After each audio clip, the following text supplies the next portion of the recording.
Salary revision act. Bharat में wages को index करिए महंगाई से। वित्तीय वर्ष 18 से लेकर वित्तीय वर्ष 26 में हमने देखा कि real wages for the salaried class में 16% की गिरावट आई। ये गिरावट का मतलब इन सालों में जितनी महंगाई थी, जिस स्तर पे महंगाई बढ़ी उस स्तर पे वेजेस नहीं बढ़ी, जिसके चलते 16% की गिरावट रियल वेजेस में देखी गई। इसीलिए mandatory wage indexation formula is the need of the hour and the government must look at it. इसके चलते तमाम फॉर्मल सेक्टर्स में, corporate, shops, factories, gig workers, सबको इन्फ्लेशन इंडेक्स वेज हाइक मिलेगा। और सरकार के मुलाजिम को तो मिलता ही है, हर साल डियरनेस अलाउंस मिलता है। उसके बाद आप हर कुछ सालों में पे कमीशन लागू होता है। इससे आप 20 करोड़ आबादी, which is 45% of India's total workforce, आप उसे एड्रेस कर पाएंगे।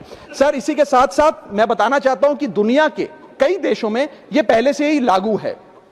यूएस के अंदर COLA, cost of living adjustment system लागू है, जिसके अंदर एनुअल और ऑटोमेटिक रिवीजन होता है।